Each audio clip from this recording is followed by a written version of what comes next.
So the next video I wanted to talk to you guys about today is there's been a lot of music videos, movies, ton of television commercials, a whole bunch of stuff that's going on right now. But I'll get into those later. But just for instance, just a quick little note on those is like the Maroon 5, the new song "Do What Lovers Do."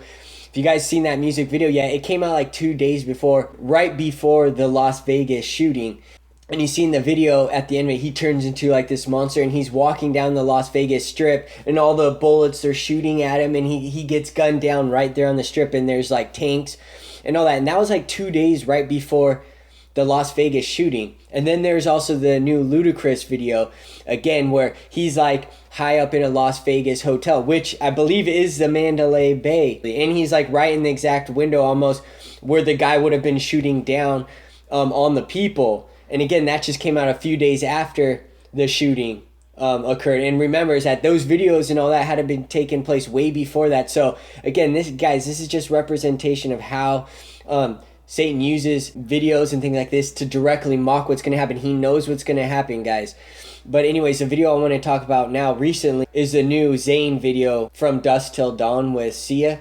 And again, is that this one, it has so many representations in it. I had to do one on this video. And again, how this video directly relates to Satan's kingdom, the government, and 9/11. And I've been reading Esther lately in the Bible, and how I see in this video with all the representations, it really correlated with kind of like what happened in Esther, where you see like Haman, how he planned and plotted against Mordecai, and that it ended up coming back on him himself. I want to talk more about this video and how it directly relates to like the government and 9/11 and Satan's kingdom, and how it all intertwines together. You see a ton of duality in this video. Basically, the whole thing is on duality. You see it in everything. I'm going to go through all that right now. So anyways, I want to talk about this video and how it relates to Esther and the hanging of Haman. And so you see at this beginning of the video, he's singing high up in like a windowsill or whatever, but then he grabs his suitcase and you see the woman who's, wearing a wig or whatever, and they both start walking,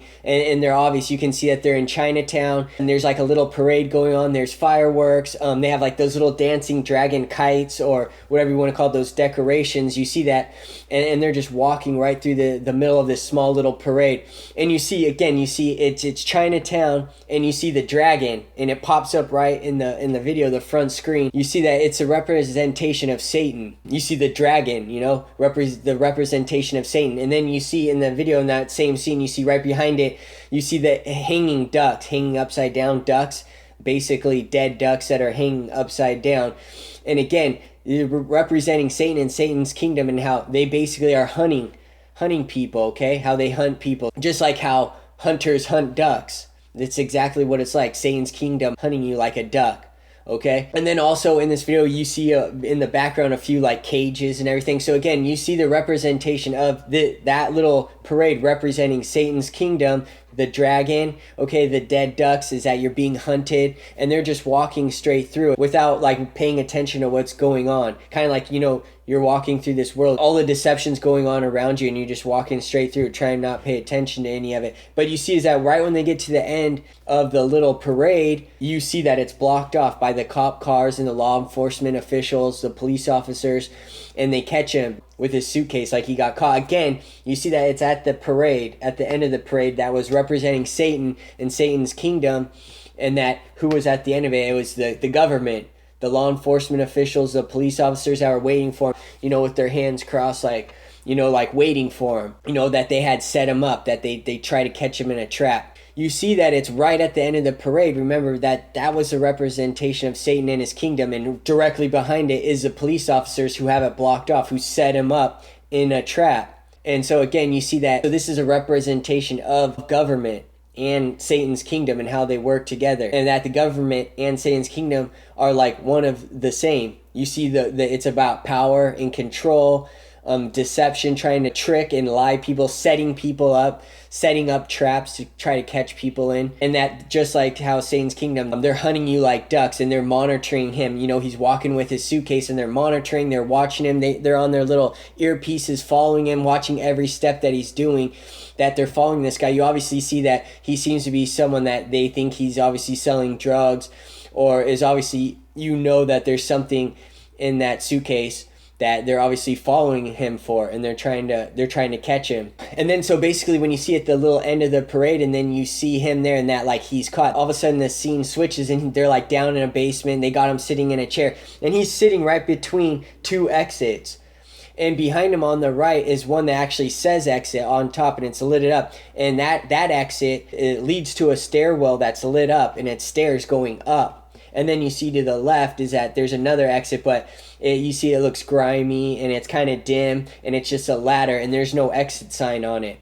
Again, representing the two. He's in the middle, and then you have the two exits, one leading up and out, heaven and hell, representing the two sides. The duality of it, you see the light leading up to the stairs, and then you see the dim, dark ladder room with no exit sign, and he's stuck in the middle, and they have him trapped.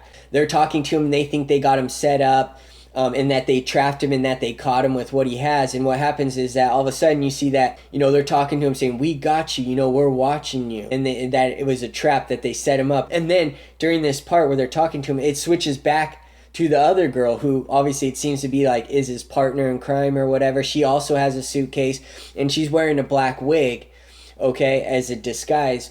And what happens is it switches back to her. She's like in a hotel room, and as she's walking past to go to her room, she walks past two doors. Again, you see the representation, just like where he was. There's two doors she walks past, and one's closed and then one's open.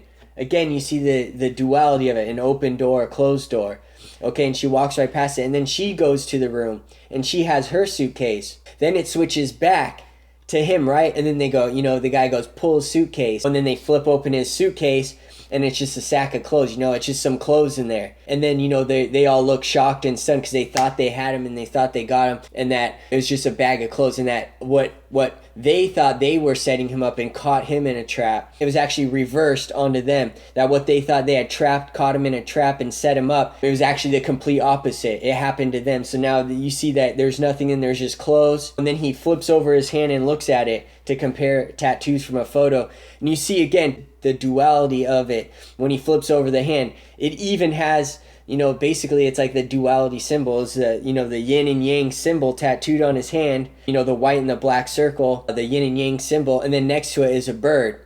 Okay, and then it switches back to the girl that's in the hotel, and then they take a shot of her hand, and again she has the same exact yin yang symbol tattooed on her hand, but then right next to her tattoo, instead of a bird, is a web.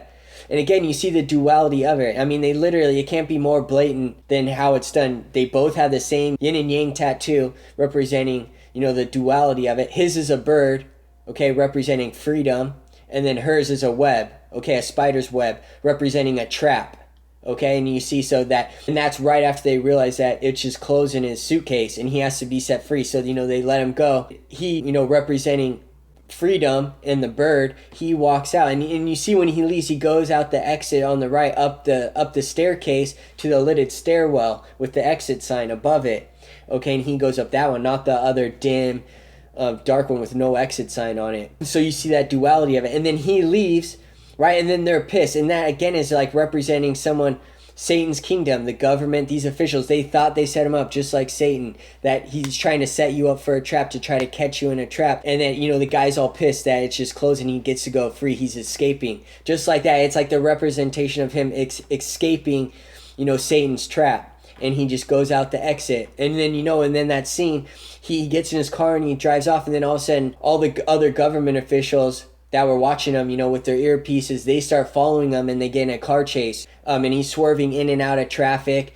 And that even though they didn't catch him with anything, it was just clothes in his suitcase, and that, they still are following him and chasing him. And so now they're in a police chase. Okay? And then when they get to this police chase at the end, he pulls up to his house. Okay? And when he gets inside his house, you see that he gets on his phone and he dials 911. Okay, not just the police, but you see that they zoom in on the phone, and it says 911, like you're calling the police. But the way it's zoomed in, it's a close-up. They show the phone, and it just says 911, like representing 9/11. You see it 9/11, and it's the government who are after him, and they're trying to set him up and catch him in this trap.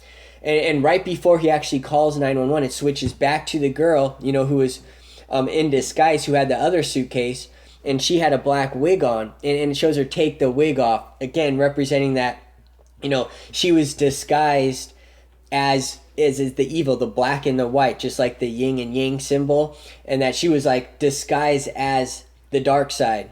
Okay, but really she was actually representing the good side. And then so she takes off her wig, and that was like the representation of her, that it was a disguise. And then so what happens is that after that happens, so he calls the police, 911, and then he sets the phone down. You see it zooms in on it, says 911. And then right after that, all of a sudden, the cops, the guys following him, pull up to his house and they kick down his door, and he escapes out. And then they kick down his door, they go into his house, and then they see a big rug on the floor, and they lift the rug, and when they look down, it's just a hole. And you see that it shows the shot. He's looking, they're looking down the hole, straight down that hole.